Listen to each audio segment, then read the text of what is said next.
শিখাৰ লগত এটো খুমাই ইয়াত পানী জমা হয় যেতিয়া এনেকা কৰিব ইয়াৰ পানীটো ওলাই আহিব আৰু পাছত লাহে লাহে এটো ভাল আহিব আচ্ছা এইটো বেমাৰৰ ট্ৰিটমেন্ট এইটো নেকি এটোয়ে আৰু এটো কৰক বেলেগ দিব নালাগে এইটো সবচে বেষ্ট এটো না আপোনাৰ হাতত থাকাটো ঠিক হৈ যাব এতিয়া আচ্ছা এইটো চিকিৎসা অপাৰেশন কৰা হল তাৰ মানে অপাৰেশন কৰা হল এইটো বেমাৰ ধৰিছে নেকি পাতল চুৰি লয় এটো যেটা ফাটাই দিব ইয়াৰ ভিতৰত পানী জমা আছে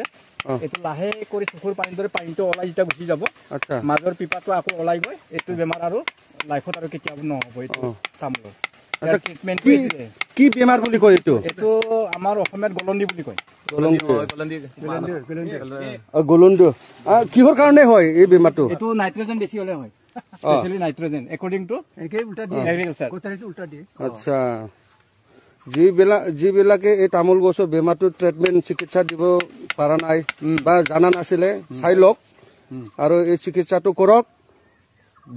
কিমান দিনৰ পাছত ৰিজাল্টটো আহিব এটো এক মাহৰ পাছত এটো নতুন পিপা ওলাই যাব যেতিয়া ইয়াৰ পানীটো শুকাই যাব তেতিয়া নতুন পিপাটো ওলাই দেখা পাব এক মাহ পাছত মানে ঠিক হৈ যাব এইটো নিজে নিজে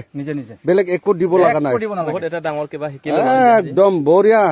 আৰু যদি পাৰে ৰটেক্স যদি দিব পাৰে ইয়াতে বেছি ভাল ৰটেক্স মানে যেটো আমাৰ কলম দিয়া যে লগাই দিয়ে যে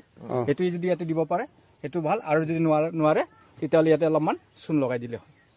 মানে ইমপ্ৰুভ নুখুমাই আৰু পকাটো নুখুমাই না যাব ইয়াত চুন অলপ লগাই দিলে বঢ়িয়া থ্যাংক ইউ শিকোৱাৰ কাৰণে